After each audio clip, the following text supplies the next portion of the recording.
নমস্কার বন্ধুরা, নতুন একটা রেসিপিতে আপনাদের সকলকে স্বাগত। তো বন্ধুরা, প্রথমে আমি কড়াই সরিষার তেল দিয়ে দিয়েছি। তেলের মধ্যে আমি প্রথমে মাংসর আলুগুলো ভেজে নেব। যেভাবে আমরা মাংসের আলু কাটি ঠিক সেইভাবেই কেটে নিয়েছি, নিয়ে খুব ভালো করে ধুয়ে নিয়েছি। তারপরে আমি তেলের মধ্যে আলুগুলো দিয়ে দিচ্ছি। এবার আমি এর মধ্যে দিয়ে দেব অল্প একটু হলুদের গুঁড়ো আর স্বাদ মতো লবণ দিয়ে খুব ভালো করে মিশিয়ে নেব। তো বন্ধুরা, আজকে আপনাদের সঙ্গে আমি মাংসের তরকারি শেয়ার করছি। আপনাদের কেমন লাগলো অবশ্যই কমেন্ট করে জানাবেন। তো রেসিপিটা যদি ভালো লাগে লাইক শেয়ার কমেন্ট অবশ্যই করবেন, বন্ধুদের সঙ্গে শেয়ার করবেন, চ্যানেলটিকে সাবস্ক্রাইব করে পাশে থাকবেন। তো দেখুন বন্ধুরা, খুব ভালো করে কিন্তু লবণ আর হলুদ গুঁড়ো আলুর সাথে মিশিয়ে নিয়েছি। নিয়ে আমি একটা থালা ঢাকা দিয়ে দিচ্ছি আর আঁচটা আমি কমিয়ে রেখেছি। তো এইভাবে আমি ঢাকা চাপা দিয়ে আলুগুলো ভেজে নেব। তার মধ্যে একটু মশলা করে নেব, আদা, রসুন, ধনে আর জিরে আমি একসাথে বেটে নেব। তো বন্ধুরা, এবার আমি থালাটা খুলে নেব। তো দেখে নেব আলুগুলো ভালোভাবে ভাজা হলো কিনা। তো বন্ধুরা, এইভাবে কিন্তু আলুগুলো ভাজা করলে আলুগুলো কিন্তু অনেকটাই নরম হয়ে যাবে আর খুব সুন্দর ভাজা হবে। তো বন্ধুরা, আলুটা একটু নরম মতো হয়ে গেছে। আমি কিন্তু এবার গ্যাসের আঁচটা জোরে দিয়ে আর লাল লাল করে ভেজে নেব। তো দেখুন বন্ধুরা, লাল লাল করে আলুগুলো খুব ভালো করে কিন্তু আমি ভেজে নিয়েছি। এবার আলুগুলো আমি তুলে নেব। তো বন্ধুরা, আমরা তো কম বেশি সবাই মাংস রান্না করি। আমি আজকে যেভাবে আপনাদের সঙ্গে মাংস রান্না করে দেখাচ্ছি, তো আপনারা অবশ্যই এইভাবে একবার মাংস রান্না করে খেয়ে দেখবেন। মুখে কিন্তু এর স্বাদ পুরো লেগে থাকবে। তো বন্ধুরা, আলুগুলো তো তুলে নিয়েছি। তারপর কড়ার মধ্যে আমি আরেকটু সরিষার তেল দিয়ে দিয়েছি আর ফোড়নে দিচ্ছি একটা তেজপাতা। তারপর দেব কুচনো পেঁয়াজ। তো বন্ধুরা, তারপরে আমি যে মশলাগুলো দেখিয়েছিলাম আমি একই সাথে শিলনোড়াতে ভালো করে মিহি করে বেটে নিয়েছি। তো সেই মশলাটা দিয়ে দিচ্ছি, দিয়ে একটু ভালো করে নাড়াচাড়া করে নেব। তো বন্ধুরা, অবশ্যই আপনারা এইভাবে একবার মাংসের তরকারি করে খেয়ে দেখবেন, বা যাদের খাওয়াবেন তারা কিন্তু আবার খেতে চাইবে, এতটাই টেস্ট হয়।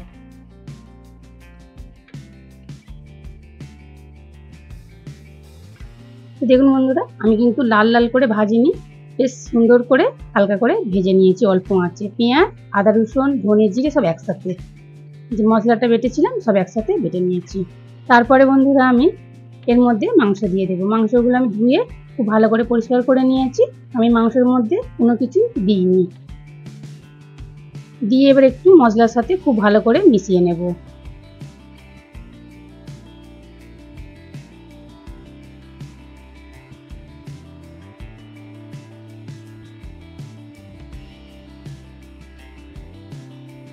তো বন্ধুরা, মশলার সাথে আমি মাংস খুব ভালো করে মিশিয়ে নিয়েছি।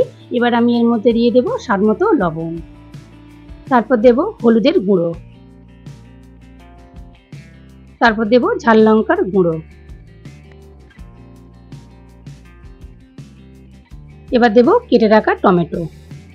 একটা টমেটো 4 টুকরো করে নিয়েছি, তো সেটাই দিয়ে দিলাম।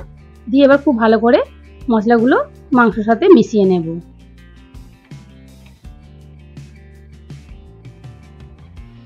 তো বন্ধুরা, অবশ্যই একবার এইভাবে মাংস রান্না করে খেয়ে দেখবেন, খুব ভালো লাগে। একদম ঘরে থাকা উপকরণ দিয়ে আজকে মাংসের তরকারি আপনাদের সঙ্গে আমি শেয়ার করছি। তো বন্ধুরা, এবার আমি একটু মশলা ধোয়া জল দিয়ে দেব। দিয়ে আবারও খুব ভালো করে একটু মিশিয়ে নিচ্ছি।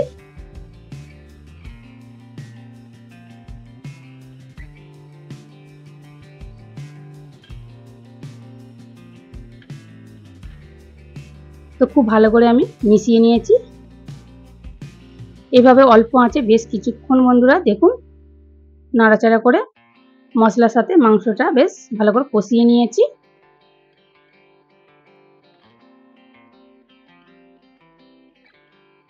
তো বন্ধুরা, এর মধ্যে এবার আমি দিয়ে দেব ভেজে রাখা আলু। তো বন্ধুরা, আলুগুলো দিয়েও কিন্তু আমি আবারও ভালো করে কষিয়ে নেব। খেতে কিন্তু বন্ধুরা দুর্দান্ত হয়। মাংস তো আমরা অনেক রকমভাবেই রান্না করতে পারি, এইভাবে একবার রান্না করে খেয়ে দেখবেন, খুব ভালো লাগে খেতে।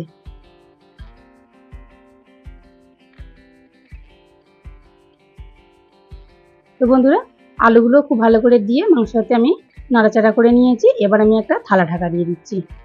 দিয়ে বেশ কিছুক্ষণ অল্প আঁচে কষিয়ে নেব। তো বন্ধুরা এবার থালাটা আমি খুলে নিচ্ছি। তো দেখুন বন্ধুরা আমি কিন্তু জল দিইনি, মাংস থেকে কতটা জল বেরিয়েছে। এইভাবে আমি অল্প আঁচে কিন্তু মাংস আলু সব একসাথে ঢাকা চাপা দিয়ে রান্না করছিলাম অল্প আঁচে। দেখুন কতটা জল বেরিয়েছে, যেহেতু লবণ দিয়েছি তো সেই জন্য।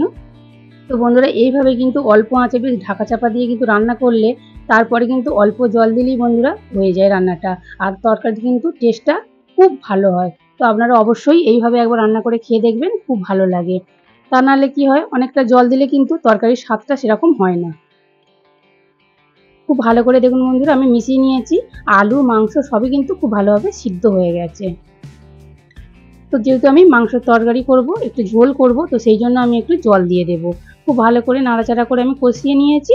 এবার আমি এর মধ্যে দিয়ে দেব জল।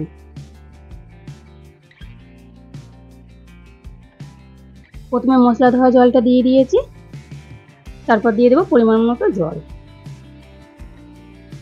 এবার একটু নাড়াচাড়া করে নেব।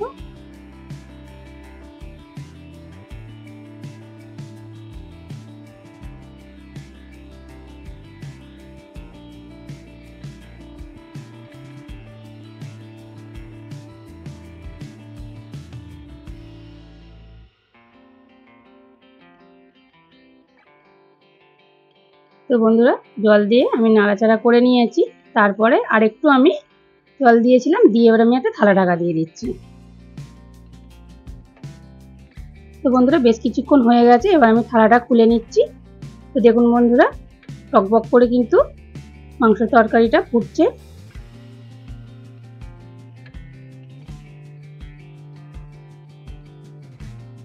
তো বন্ধুরা মাংস আলু তো খুব ভালোভাবে সিদ্ধ হয়েই গেছে। তো শুধু একটু জল দিয়ে খুব ভালো করে ফুটিয়ে নেওয়া, তো ফোটানো হয়ে গেছে। এবার আমি এর মধ্যে দিয়ে দেব গরম মশলার গুঁড়ো, তারপর দেব ধনেপাতা কুচোনো। তো বন্ধুরা ধনেপাতা কুচোনো দেওয়া হয়ে গেছে, এবার আমি একটু নাড়াচাড়া করে নেব, নিয়ে কিন্তু গ্যাসটা অফ করে দেব। তো বন্ধুরা আজকে মাংসের তরকারিটা আপনাদের কেমন লাগলো অবশ্যই কিন্তু কমেন্ট করে বলবেন। তো বন্ধুরা অবশ্যই কিন্তু একটা লাইক দেবেন। তো বন্ধুরা গ্যাসটা কিন্তু আমি অফ করে দিয়েছি, আমার মাংসের তরকারি রান্না করা হয়ে গেছে। এবার আমি নামিয়ে নেব।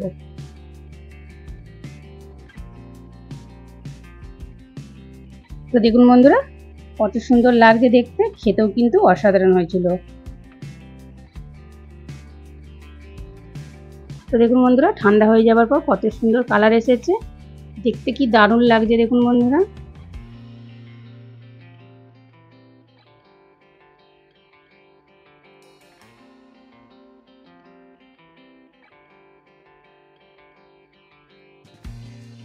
তো বন্ধুরা দেখা হচ্ছে নতুন একটা রেসিপি নিয়ে, ততক্ষণ ভালো থাকুন, সুস্থ থাকুন, সাবধানে থাকুন।